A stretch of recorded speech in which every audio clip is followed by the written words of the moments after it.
So today we're continuing with section 3.1, functions, like I said. And the first thing that we're going to talk about today are just some common functions that you'll come across in this class, Discrete Math, and probably in your programming classes for computer science. But the first thing, before we get to those common functions that I want to discuss, is I want to discuss how the ordered pair definition that we talked about last time is related back to the normal, or what I would call the normal idea that you see in your other math classes. So how does it relate back to stuff like this? F of x equals x squared. And this particular function that I'm going to define is a function f from the real numbers to the set y, and it's defined by this rule: f of x equals x squared, and the set y is going to be the non-negative real numbers. So the way this is related back to the ordered pair definition is this.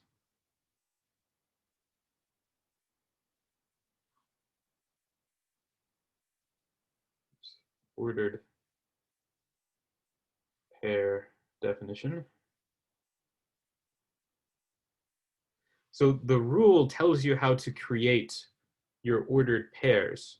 So for each element x, the number that it's going to be paired with from y is x squared.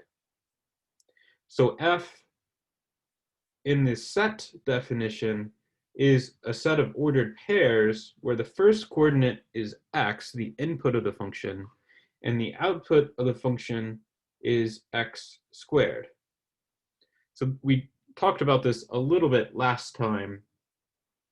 I just wanted to be sure that we talked about it again.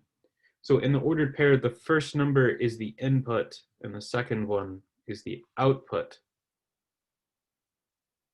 And we might also want to use, in our set builder notation, we might want to specify what x is. In this case, it's a real number.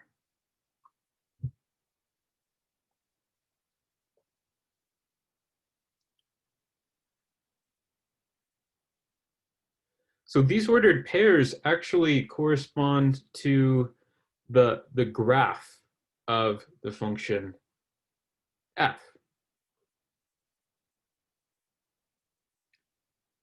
So they tell you the coordinates of the graph.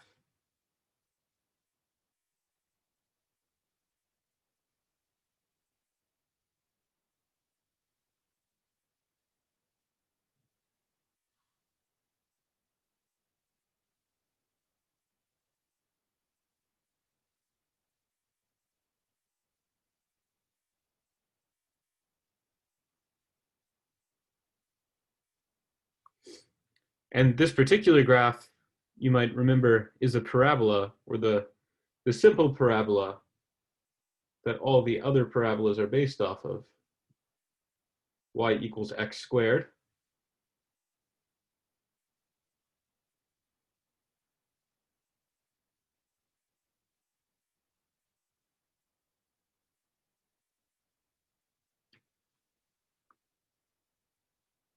We can just plot a few points and get a picture, or of course you could use a calculator or something like that if you don't want to do it by hand.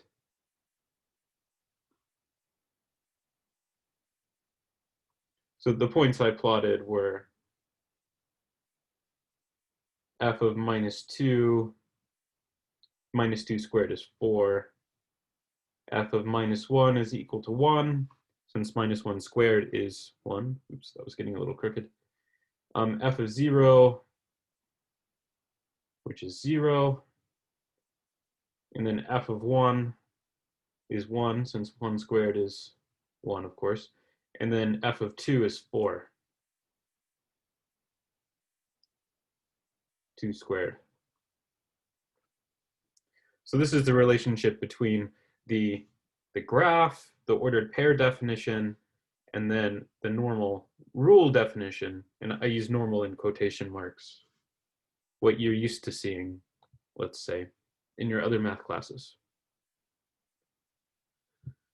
Okay, so this particular function is one that I'm sure you've seen before, f of x equals x squared, and all the other functions that you've seen in your math classes, whether they're linear functions or quadratics or cubics or even like trig functions, they all work the same way. You're given a rule, and that actually corresponds to these ordered pairs, which also correspond to the graph. So all of these ideas, including this new one that you're learning now, are all very closely related to each other. Are there any questions before we do the next example?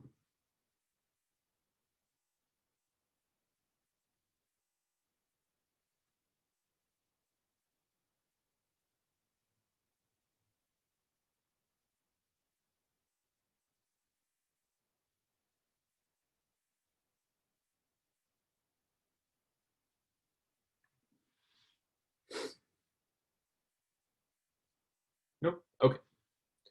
So the next function that we're going to talk about is called the modulus operator. This is one that shows up quite often in computer science. And here's its definition. If x is an integer and y is a positive integer, then we define x mod y, or x modulo y, to be the remainder when x is divided by y. So this is just the remainder that you're used to seeing way back from elementary school when you learned about division. So if we wanted to try this out for some small numbers, we could talk about maybe 6 mod 3.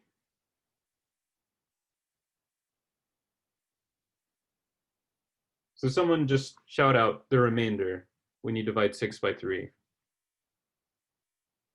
Or I guess you can type it in the chat if you prefer. 0, right, because it divides it evenly. 6 over 3 is 2. What about 6 mod 4? So what's the remainder when you divide by 4? Yes, good, William. So 4 goes into 6 a single time, and the leftover is 2. Maybe we could do another number. What is 6? Yes, definitely mod gets used a lot in programming. What's 6 mod 5? Let's just do one more. 1. Okay. Maybe we'll try some more numbers. So 5 is a special number. It's prime. What is 5 mod 1?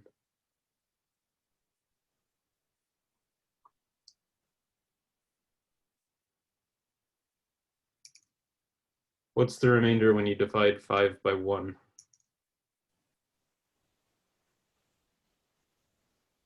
0, right? 1 goes into every whole number an even number of times. Or a whole number of times, let's say. What about 5 mod 2?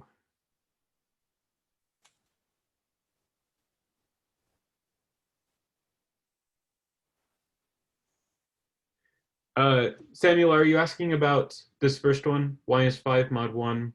Okay, so the reason is because when you divide, I guess I can write this out as long division. When you divide 5 by 1, the answer is 5, and the remainder is 0.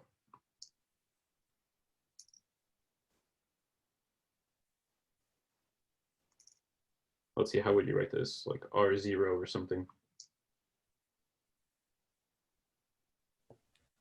So since the remainder is 0, 5 mod 1 is 0. And good, William. 5 mod 2 is 1. Let's see, let's try a couple more. What is 12 mod 42? Try some bigger numbers.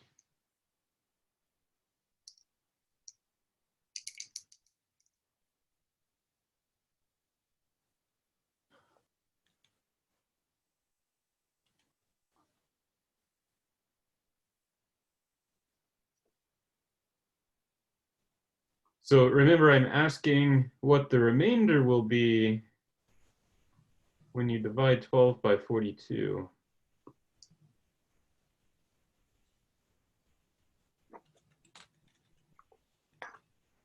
Yeah, that's right. Because 42 can't go into 12 at all. So the whole thing is left over.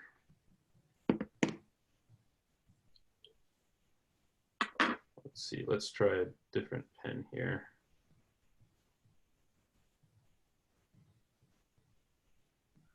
Okay, and then let's try this one.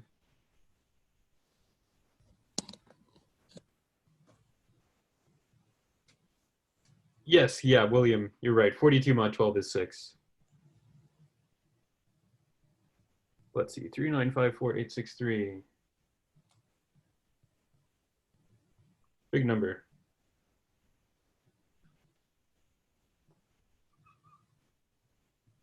So what is this number mod 2?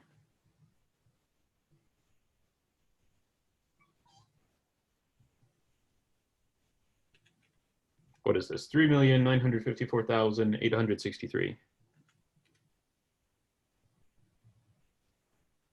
Okay, good. Shelby, you're right. The answer is 1. And now is a good time to point out the special property of modulo 2 arithmetic. If I had an even number here, let's pick another big number like this one.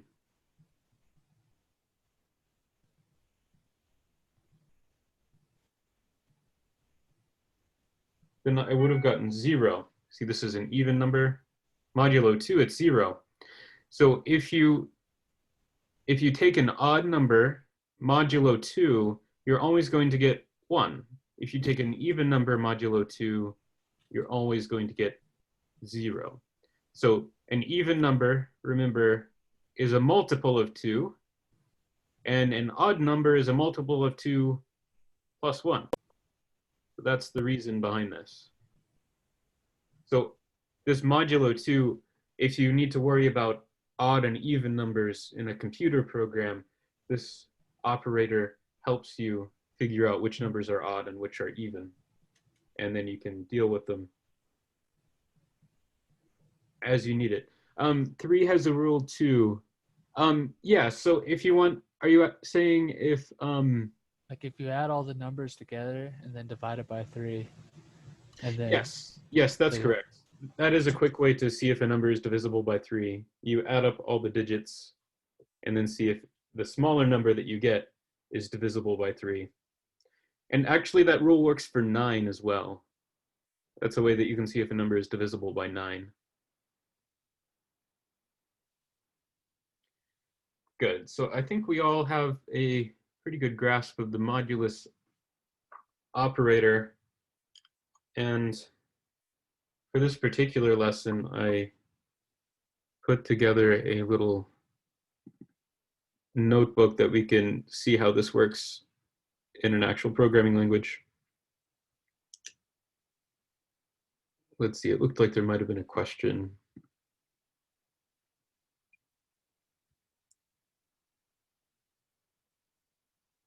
Fizz buzz test answer. Oh, I think I seem to remember doing something with a fizz buzz, a little programming problem. You make a programming, a little function that's outputs fizz if the number is odd and buzz if it's even or something, or vice versa.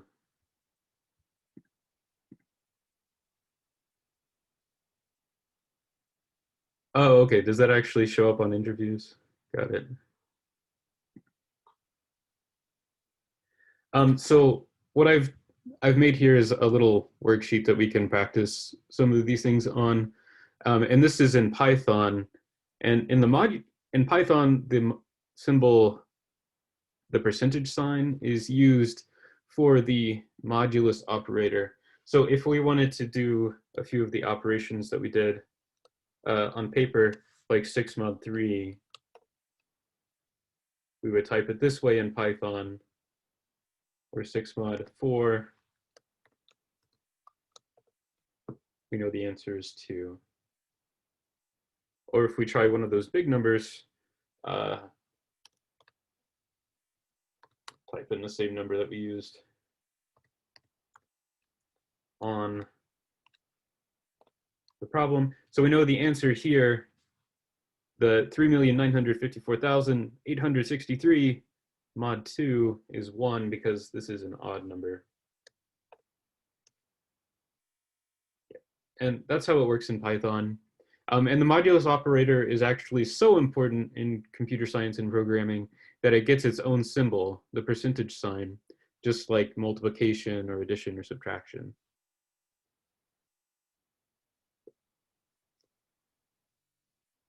Let's see. So I'm not sure what other programming languages use. This is the one that I'm most familiar with. But I'm sure there are similar operators in like C or Java. Okay.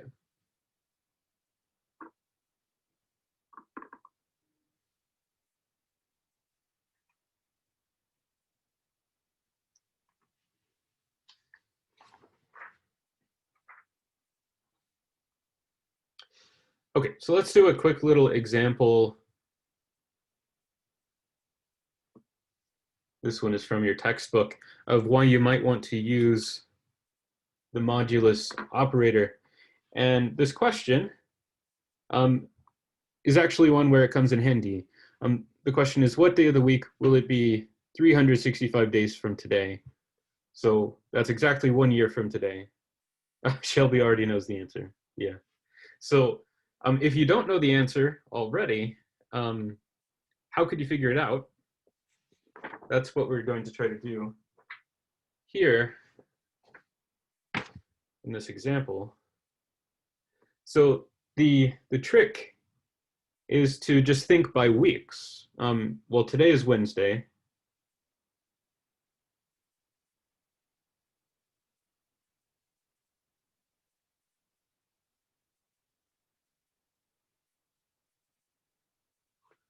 Right? Oh, and William already knows the answer too. Okay, so maybe you've seen this in another in a programming class. Yeah, that's good. So let's just work through it for those of you who might not have seen it before. Today's Wednesday, 7 days from today in 1 week. What's the day going to be?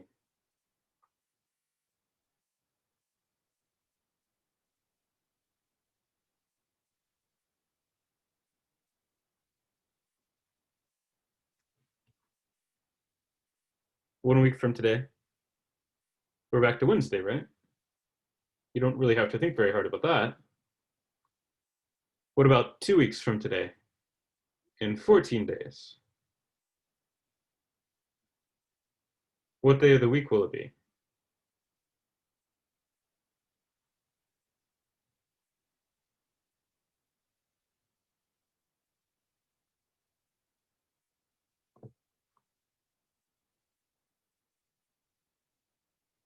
No telling. Okay. But if you just looked at a calendar and you went ahead 14 days, right, it would be a Wednesday. And if you go a multiple of weeks in the future, so a multiple of 7 days, then the day is going to stay the same, the day of the week. That's what I'm asking about.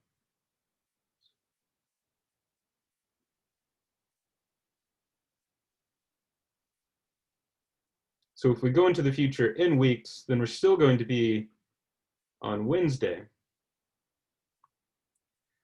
So what we can do is use this to figure out what day it'll be in 365 days.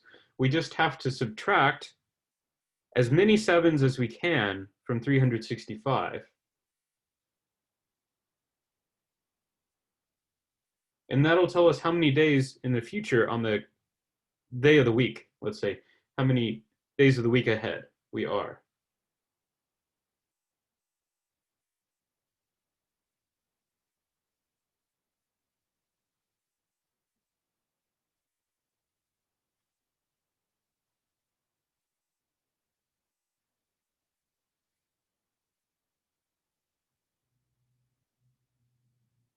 So you subtract as many 7s as possible from 365 because you'll be back to a Wednesday that many days in the future.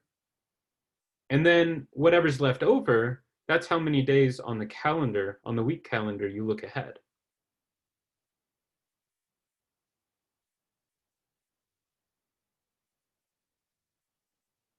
And that's the remainder, right? When you divide by 7. That's all that means. So like, who was it that said it earlier? William. Yeah, we're going to look at 365 modulo 7. Does anyone know what the answer is? Well, I guess Shelby does. It's 1. So you could easily plug this into a calculator or a computer. If you were wanting to work it out by hand, you would have to remember that 7 times 52 is equal to 364.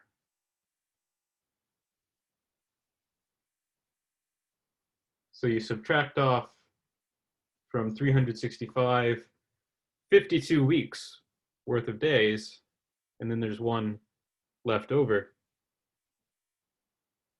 So the conclusion here is that it's going to be 1 weekday ahead, 365 days from now.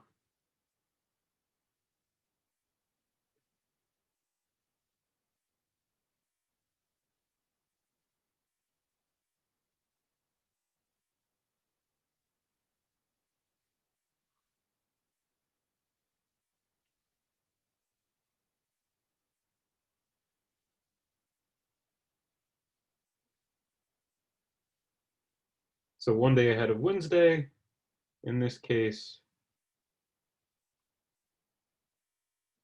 will be Thursday.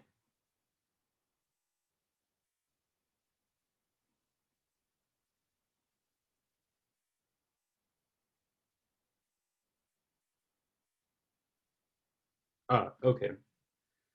So apparently there's a mod button on the Microsoft calculator. I'm assuming that's the default calculator on Windows. Okay. And I think most graphing calculators and probably scientific calculators, the physical ones, will also have modulus.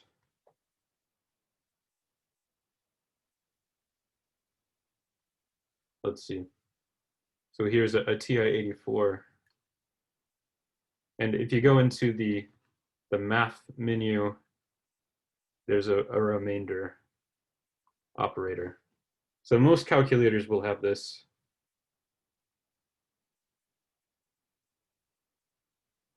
Yeah, so on most operating systems, when you pull up the calculator, you can change the mode from like the basic one to scientific. And then I guess there's also a programmer mode on the Microsoft one.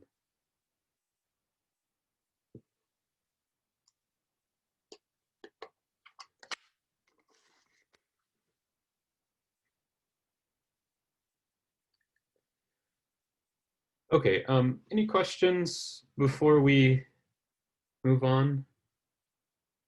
Oh, there's also a date calculator. That's cool. And sometimes you'll find financial calculators as well.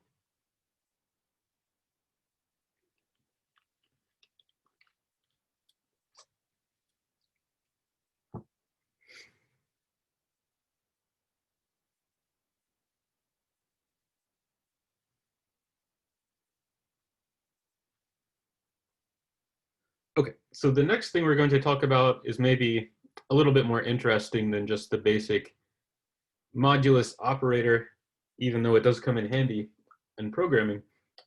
This one, we're going to talk about pseudo-random numbers, or pseudo-random number generators, really.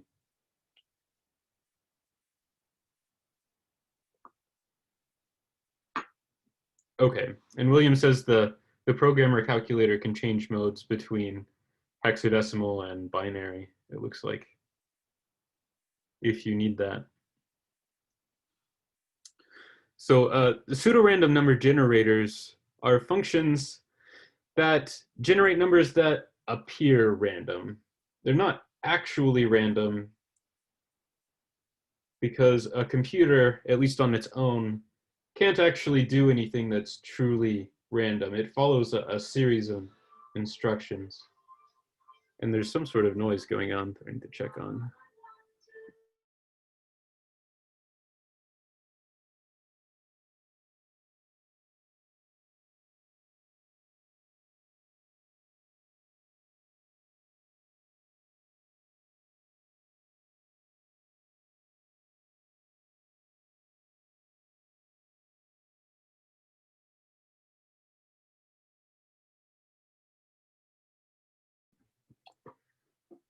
Okay, sorry about that.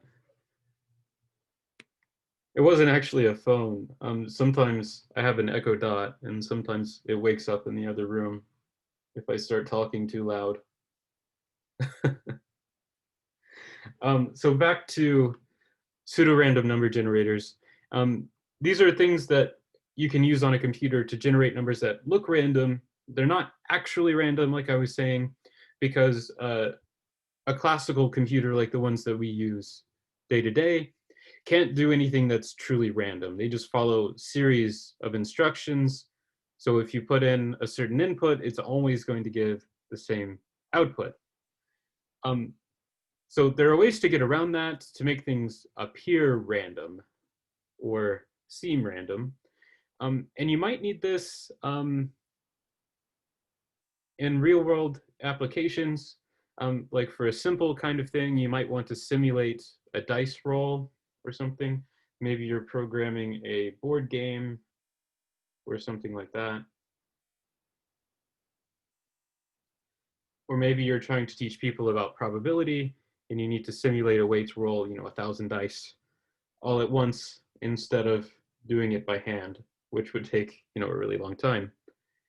And random numbers also come up in all sorts of games. Anytime you need something random to happen, or you need to use a probability.